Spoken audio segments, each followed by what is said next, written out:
E aí, cara, como que é sair de um cargo de prestígio, legal, pô, você é promotor, é da hora, eu imagino que você deve ter estudado pra caralho pra ter chego lá. Como que é largar tudo isso pra entrar nesse mundo cabuloso e horrendo que é a política, mano? Monark, realmente foi muito difícil entrar no Ministério Público, é uma profissão muito concorrida, é uma das melhores carreiras de Estado que existem. Eu lembro que lá em 2002 eu virava as noites estudando, eu parava à noite, cantava, sempre pensando em fazer o meu melhor.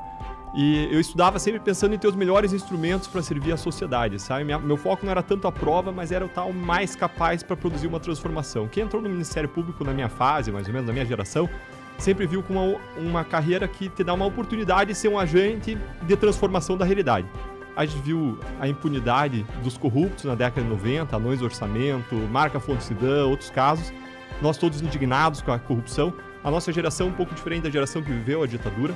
A geração que viveu a ditadura tem o medo da intrusão do Estado nos direitos fundamentais. A minha geração carrega isso, mas carrega mais o medo da omissão do Estado, da ineficiência do Estado. O Estado não fazer o que é certo, não fazer o que é justo, não punir os corruptos, não recuperar o dinheiro desviado.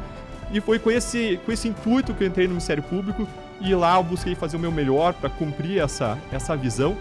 E sair foi uma decisão muito difícil, porque você larga uma carreira que é bem remunerada no Estado, você larga um direito a uma aposentadoria que tinha acumulado, né, com deduções ao longo de 18 anos, larga amigos, você larga uma maleabilidade na tua gestão do tempo, de férias, né? Toda a tua rotina, né? Toda a tua vida inteira. Exato, né? exato. Você larga isso tudo para uma coisa que é incerta, né? Se bater o martelo de seguir nessa linha de buscar uma posição política, que é a minha vocação de serviço público me orientou nessa direção, se eu bater o martelo nessa direção, eu vou estar numa carreira em que a cada 4 anos é incerto o que vai acontecer, você não tem maleabilidade de férias, de gestão de tempo, você ganha menos do que um procurador ganhava na prática.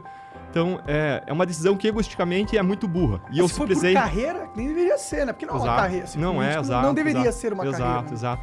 Então foi uma decisão que eu precisei sentar com a minha esposa, eu sentei com a minha esposa, a Fernanda disse, amor, olha, essa decisão, egoisticamente, pensando na nossa família, ela é burra.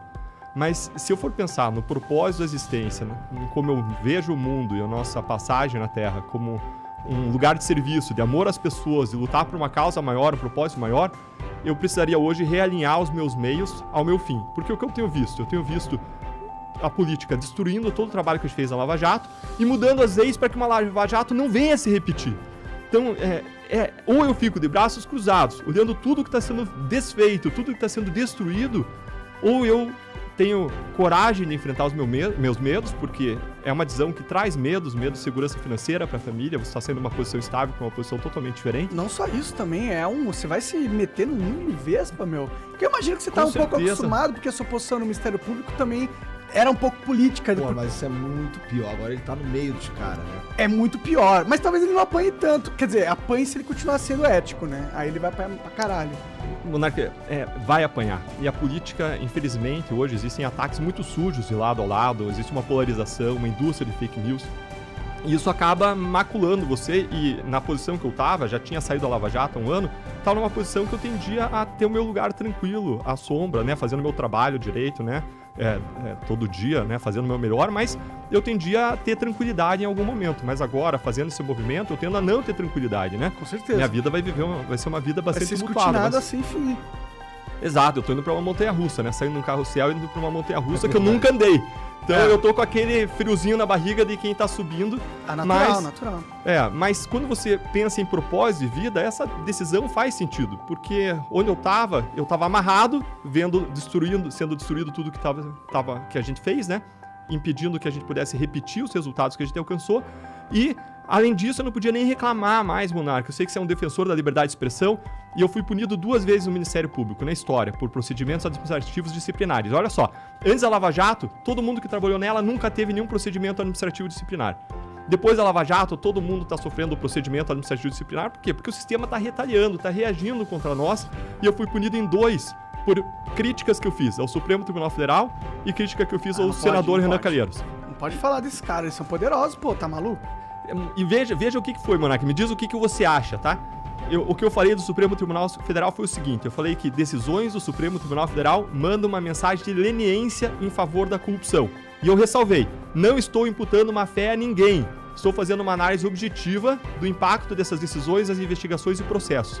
Foi isso que eu falei, ou seja, eu não ultrapassei nenhuma linha, eu não ofendi, eu não menti, pelo contrário, eu falei que tá embasado em fatos, em decisões, em provas, em análises científicas mesmo de corrupção, e ainda assim eu fui punido. Então, eu logo, na semana anterior de eu tomar essa decisão e sair do Ministério Público, aconteceram 2 fatos interessantes. Um deles foi que eu tava dando uma entrevista, terminei a entrevista, a gente tá em home office, né, eu e minha esposa, olha pro lado, a minha esposa branca olhando pra mim. Eu falei, o que foi? Ela falou, você vai tomar mais uma representação no Conselho Nacional do Ministério Público. E ela branca, assustada, com medo, eu falei, mas eu não falei nada errado. Eu sei, mas você foi duro demais. Ou seja, é um absurdo isso, porque as críticas, elas têm que ser duras, contundentes. Eu não estava pregando a destruição das instituições. Não, eu acredito na força das instituições, na força da democracia, na boa política. Agora, você constrói as instituições por meio do direito de crítica, por meio da liberdade de expressão.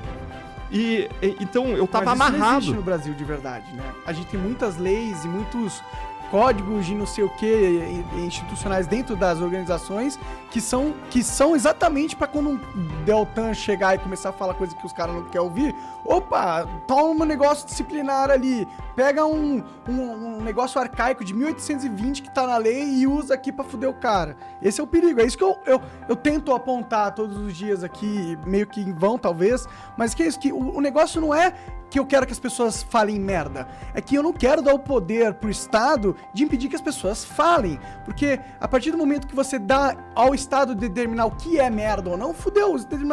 O Estado vai usar aquilo pra tirar os inimigos políticos dele do jogo. Como aconteceu agora com esse caso do Bolsonaro aí. A mulher foi... o cara tava passando ali, a mulher xingou ele, porque ela pode ter os seus motivos dela, deve ter. Ela foi presa, mano. Foi levada por injúria ao presidente, que é crime, tá na lei, tá, né? E eu acho engraçado, porque muita gente, quando eu fui reclamar disso, muita gente, tá na lei. Então, mano, qual que é o teu pensamento? Se tá na lei, tudo é justo. A escravidão esteve na lei um tempo, então é isso que faz ser certo? Não, o que é certo e errado não depende se tá na lei ou não, entendeu? Ela é um negócio moral que vem antes da lei.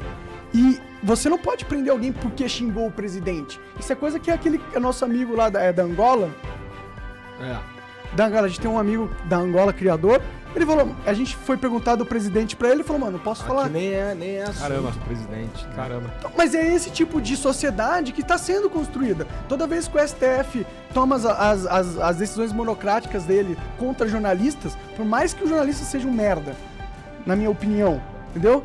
Mas as decisões também são merdas. Um merda não justifica outro merda, entendeu? E as pessoas não percebem isso, infelizmente. As pessoas, elas falam, ótimo, tá censurando um merda, maravilha. Já que ele não tá no meu time, é maneiro fuder com ele. Toma aí, Estado, toma esse poder. Só que as pessoas não percebem que esse poder, ele não vai ser usado só pras pessoas merdas. Ele vai ser usado pras pessoas que querem fazer críticas contundentes, as pessoas que estão no poder. E foi o que aconteceu com você, certo? E, Monark, quando a gente fala de liberdade de expressão e de outros direitos, a gente fala em direito constitucional, de ponderação de direitos. Você toda hora está fazendo um equilíbrio delicado entre diferentes bolas, diferentes pesos e medidas aí, que é a liberdade de expressão e outros direitos. Mas a gente precisa lembrar que a liberdade de expressão ela é um direito com uma primazia constitucional. Por que isso? Porque ela, mais do que um direito fundamental, ela é um elemento de constituição, é um pilar da democracia. Sem liberdade de expressão, você não só está violando o direito de alguém, de um indivíduo, mas você está violando toda a comunidade e um alicerce central da pluralidade da sociedade, da crítica, da construção das instituições. Então ele tem uma primazia sobre outros direitos. Eu acredito que tem alguns limites, eu poderia, assim, mas aí é mais técnico, assim, eu acho até que existem ali os crimes que são linhas que a gente não deve ultrapassar, como a calúnia, a injúria, a difamação, né, a indústria de fake news, eu acho que são limites que a gente não deve ultrapassar. Mas aí tem um problema na aí sua... O que é, o que não é, né? Fake news, né? É a mesma coisa do injúria. O que é injúria? Eu falar que o presidente é um filho da puta, é claro que é uma injúria. Mas e aí, não posso xingar o presidente de filho da puta mais? Esse tipo de sociedade, não. Eu acho que, infelizmente, o brasileiro aceitou fácil que injúria deve ser crime. E tá na lei já, né? Mas tem alguns mecanismos para isso. Se entende, por exemplo, que a liberdade ou a proteção da imagem, da honra das altas autoridades, ela é menor, justamente porque elas são expostas à discussão pública. E se coloca, por exemplo, que quando você está num debate público sobre políticas públicas, sobre postura de autoridades, você tem uma liberdade maior de crítica. Então existem algumas ferramentas para você fazer essa certa ponderação. Agora, se a gente traz isso não para uma esfera pública, mas para uma briga de vizinhos, um xingando, caluniando, espalhando notícias, eu acho que tem que ter algum limite, sabe, Monark? Mas como... Eu entendo que você acha que tem um limite. Eu só fico com medo de... Sempre quando a gente quer pôr um limite na expressão, porque a fake news é uma forma de expressão. É mentira, mas é uma forma de expressão. Você quer limitar a forma de das pessoas se expressarem? É perigoso. Como que a gente vai fazer isso? Esse é o problema. Como você imagina a gente controlando as fake news a partir do Estado, por exemplo? Eu gosto muito da ideia da gente se concentrar nas figuras dos tipos penais. Porque quando a gente fala de tipo penal, o que é? É o crime que está lá previsto na lei, no Código Penal. E esses crimes, eles seguem toda uma série de regras. Por exemplo, esses crimes, eles têm que ser definidos com palavras claras e com limites claros. Então, a gente chama de tipo penal, sei lá, o crime de homicídio, matar alguém. Tá expresso lá, matou alguém, pena de, sei lá, 5 a 20 anos, vamos supor, tá?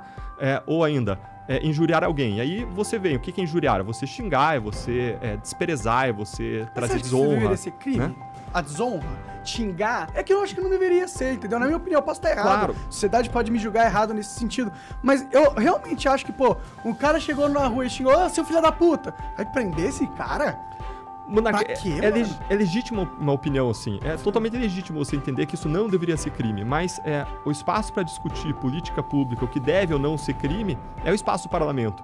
E o parlamento, representando a sociedade, definiu isso como crime. A questão é se isso mata, se isso viola a liberdade de expressão, no sentido de um pilar da democracia, não quando você está numa briga de vizinhos, e se isso viola um direito fundamental da liberdade de expressão. A pessoa pode criticar o outro.